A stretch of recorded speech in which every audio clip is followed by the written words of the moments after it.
So when did you first find out that the peace treaty was being signed? I don't really know. I think it came over the radio, and then that's when everybody sort of went mad. We were stationed at Chelsea Barracks. Our headquarters was at Eastbourne, and I wasn't on duty that day. It was just a free day. And can you describe the scenes on that day? Because you said there was only rumour that... yeah, well, there was a rumour, and people started yelling and screaming that it was going to happen. Some people took it seriously, some took it, maybe. Eventually, of course, when the word came through on the radio, everybody went mad. The rest of the day was just nothing but excitement. So when did you find out? Was it morning, afternoon? No, it was about midday. Midday. Mm. And do you remember the first thing you did? Just yell, going home, just with the crowd, roaring, yelling and carrying on. How long had you been there at that stage? About 12 months we've been there. And what were you doing? We were called the AIF Reception Group. Our job was to receive prisoners of war from Germany and outfit them with money and clothes and then ship them on their way home. The money that they paid to them was tremendous. Some blokes had been in prison of war for 4 years. They'd collect 4 years' pay if they were going to London. And if they weren't going to London, they could have local pay. But most of them said they were going to London whether they were or not. There was drunks on the street. I've got no idea. What condition were they in? They were fairly good condition. Yeah, fairly good. A lot of them worked on farms. Some of them were very bad. Some had been tried to escape and things like that, and they were bashed up. But quite a lot. They were fairly good. After I met Rita and got married, I was at Kelvin Grove, and some colonel sent for me and said, "Your name Hayes?" And I said, "Yeah." He said, "You got the Africa Star?" I said, "Yes." He said, "Right, you got 3 days to pack up and be in Melbourne. You're on your way to England." I said, "No, I don't want to go to England." He said, "Where's your unit, son?" I said, "In New Guinea." He said, "Right, the honeymoon is over. England or New Guinea." So, of course, I took England because I heard about New Guinea.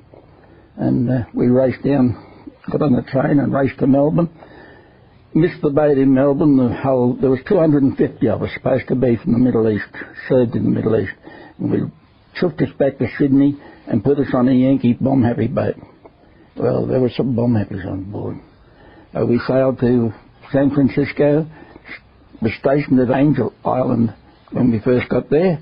They stripped us, which they never did to the Yanks here. Stripped us, put us in front of floodlights, and the doctors examined us, every one of us. Then we were there for about a week or so, I don't know exactly how long. Then we got on a special train across the States where we went to Pittsburgh and all these, Detroit and all the places. And we got off with shorts on. People were whistling us everywhere because the Yanks didn't seem to wear shorts. And then we got to New York, and it was a long weekend. So we're all billeted out, and I got billeted to a people called Smedback at Lake Carmel. And I stayed out there for 2 days. We were supposed to wear our battle dress on parade the next Monday or Tuesday, whatever it was. And they sent an order out, "You'll wear your khakis." Well, we'd worn the khakis on the boat, and they were filthy. So everybody turned out with their khakis and rifle, and we marched up through Broadway with a ticker tape parade. And did they give us bloody reception. A terrific reception. And then we got on board the Queen Mary and sailed to England, got off at Glasgow, and we were called the AIF Reception Group. And how long had you been in London before VJ Day occurred? Oh, quite a few months. Yeah, because as I said, there was millions of planes going over, still going over. There was planes towing gliders, then ordinary bombers, then the Yankee bombers above it, then there was fighters.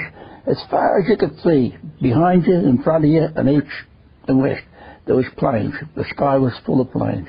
So everyone, a big party began to happen? Oh, they did in London, yeah. So what was the preferred drink of choice? Aussie beer, if they could get it. Aussie beer. Was that pretty hard to come by? Well, the canteen used to supply a fair amount.